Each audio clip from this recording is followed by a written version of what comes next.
Innal hamdalillah nahmaduhu wa nasta'inuhu wa nastaghfiruh wa na'udzu billahi min shururi anfusina wa min sayyiati a'malina may yahdihillahu fahuwal muhtadi wa man yudlil fala hadiyalah.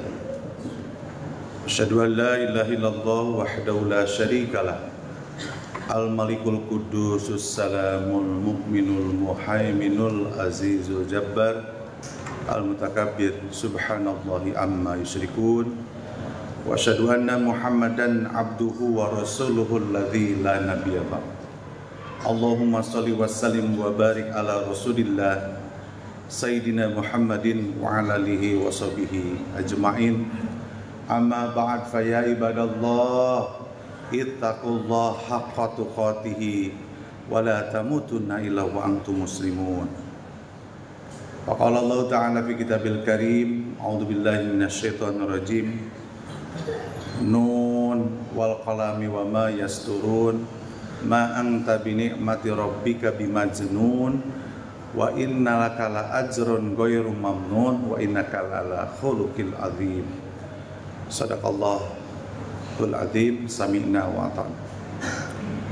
Ma'asyiral hadirin sidang Jumat rahimakumullah. Alhamdulillah, segala puji hanya milik Allah.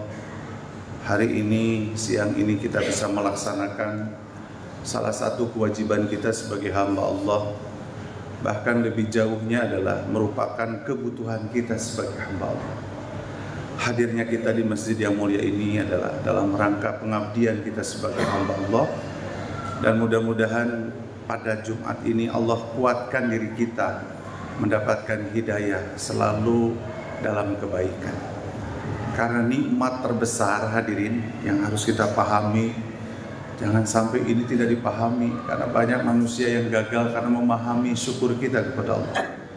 Nikmat yang paling besar dan yang harus kita patut syukuri itu adalah pada saat kita selalu istiqomah dalam menjalankan ibadah. Hadirnya kita sholat sunnah, hadirnya kita zikir, baca Quran, itu nikmat terbesar. Tidak ada apa-apanya dengan mobil Lamborghini ya. Secara duniawi memang kelihatan mewah, tapi kita istiqomah dalam kebaikan, itu adalah nikmat terbesar. Makanya bersyukur kita hadirin kita di masjid yang mulia ini. Salawat dan salam semoga tercurahkan pada junjungan kita Nabiullah, Nabi besar Sayyidina Muhammad sallallahu alaihi wasallam, pada para keluarganya, para sahabat, dan semoga kepada umatnya selaku kita di hari ini yang selalu mencintai dan memuliakan beliau. Jadi kita itu ke Rasul itu harus cinta, harus memuliakan.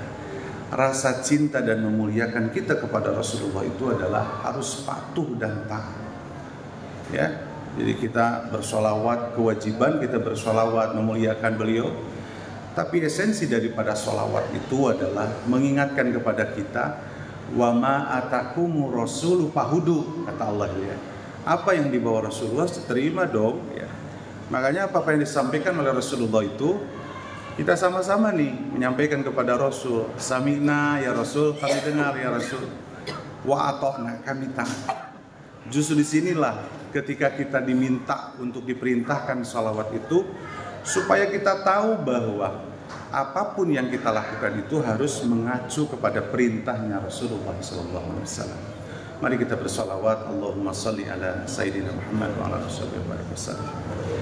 Masalah hadirin dan Jumat rahmatullah, pada kesempatan hari ini kita tahu bahwa hari ini di bulan Hijriah itu, di tahun Hijriah itu, di bulan Rabiul Awal ya, Maulid Nabi, pemerintah negara Republik Indonesia itu sampai meliburkan nasional yang disebut PHBI, peringatan Hari Besar Islam. Ada Rajaban, ada Maulid ya, yang suka diperingati oleh rakyat Indonesia, khususnya umat Islam. Nah, pada kesempatan hari ini kita coba mendengarkan apa yang disampaikan oleh Allah dan Rasulnya terkait baginda kita. Tadi saya bacakan dalam surat Al-Qalam bahwa Allah memuji spesial ya yang namanya Nabi besar kita. Jadi makhluk Allah yang dipuji dalam Al-Quran itu yang sering diulang itu adalah baginda kita Rasulullah SAW. Dalam surat Al-Qalam ini yang kita lupakan nih. Jadi banyak orang yang bersolawat kepada Rasulullah tapi melupakan pribadinya Rasulullah. Sampai kan disebutkan dalam Al-Quran itu ada kalimat dua ayatnya, ayat ke-3 dan ke-4. Wa innalaka la ajran ghairu mamnun wa innakal ala khuluqil adzim. Jadi hadirin, yang kita lupakan dari pribadi Rasulullah itu adalah Allah memujinya, wahai engkau Muhammad, engkau ini pribadi yang prestasi. Wahai engkau Muhammad, engkau ini adalah yang memiliki akhlak yang agung. Ini yang kita lupakan dari pribadinya Rasulullah SAW. Rasulullah dipuji sama Allah itu pertama selalu berprestasi dalam segala hal.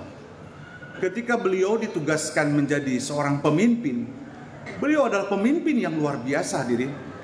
Gak ada ceritanya dalam tarikh pemimpin Rasulullah SAW itu melakukan sesuatu yang menyimpang kezaliman, tidak ada. Padahal dia pribadi yang prestasi segalanya.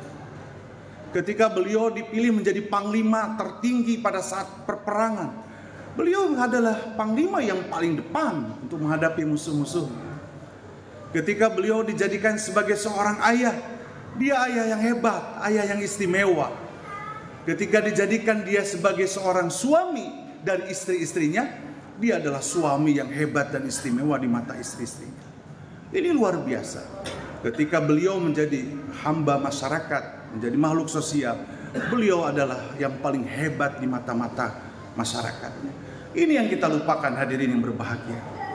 Justru disitulah sebetulnya bagaimana kita mengucapkan sholawat kepada Rasulullah, berjiwa kepada diri kita bahwa ketika kita sholawat, bagaimana pribadinya Rasulullah sallallahu alaihi wasallam.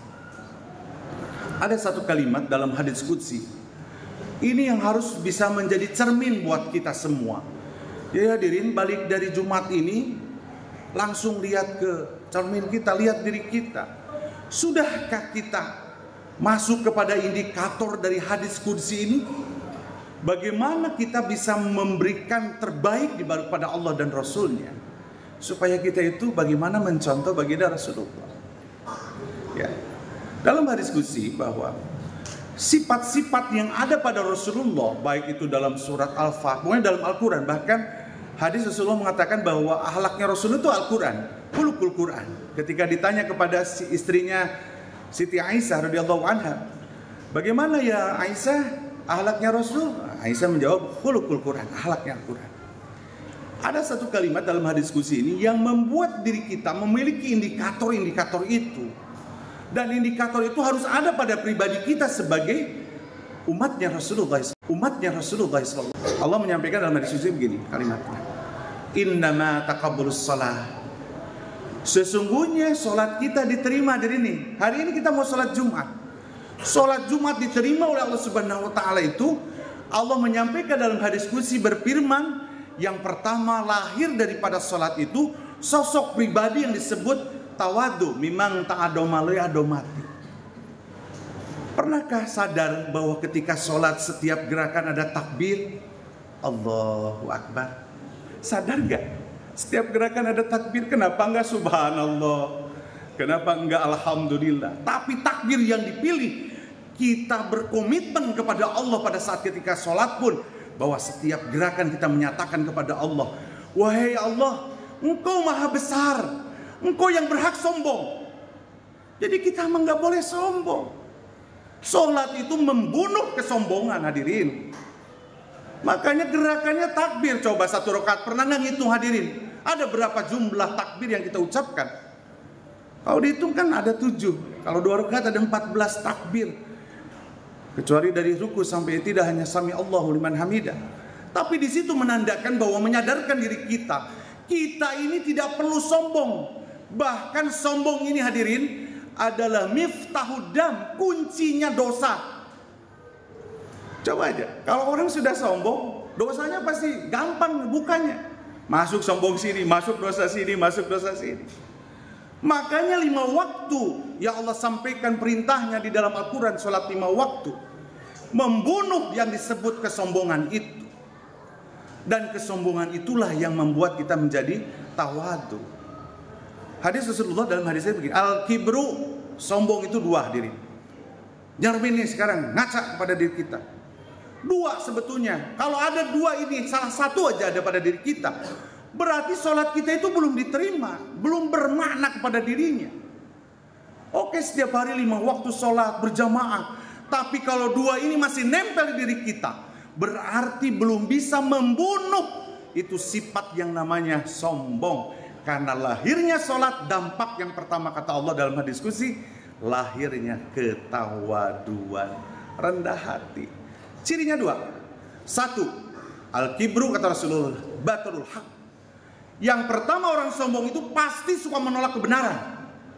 Setiap kebenaran dari Allah dan Rasulnya, atau dari undang-undang, dari pemerintah yang sudah disepakati bersama, lalu kita melanggar, kita tidak mematuhi, berarti kita orang sombong. Kalau bicara agama, terdengar azan berkumandang, hati kita mau ke masjid, mau melaksanakan sholat, atau mau santai-santai, atau kalah ngobrol, nyantai, nyakedeng, rumah segalanya. Ini terlihat sebetulnya pada pribadi kita, hasil daripada hablum minallah, hubungan dengan Allah dalam bentuk sholat 5 waktu yang merupakan kewajiban kita. Lahirlah sosok yang tidak pernah menolak kebenaran.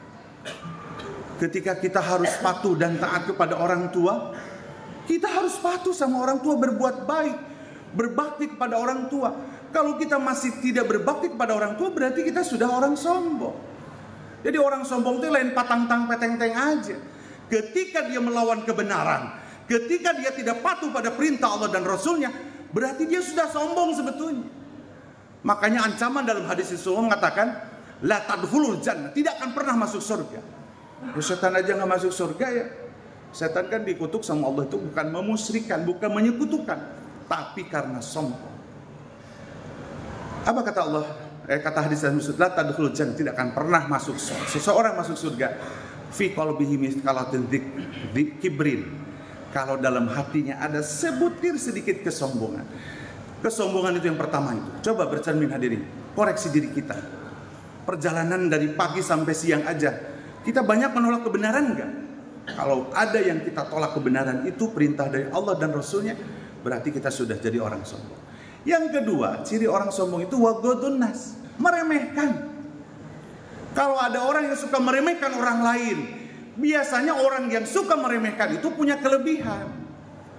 Biasanya dia merasa paling pintar. Para ustadz juga bisa sombong, merasa paling wah gitu ya, saya yang tahu dalil, saya yang paling benar, itu menjadi sombong. Ketika kita punya kekayaan, merasa paling kaya. Ketika kita paling ganteng, kita merasa ganteng sehingga melecehkan orang lain, berarti sholatnya belum berdampak sebetulnya. Makanya kalimatnya orang hasil daripada sholat itu adalah mereka pasti berkasih sayang kepada sesama. Ruhama'u bainahum. Dalam surat Al-Fat itu Allah sampaikan, ciri generasi Muhammad itu ruhama'u bainahum, berkasih sayang kepada sesama. Lahir dari mana kasih sayang itu? Dari sholat hadirin.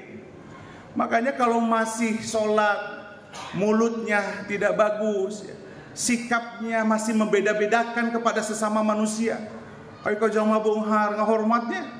Sekarang manusia kehormatannya pada orang kaya, ke orang miskin kadang tidak dipandang dipandangnya sebelah mata.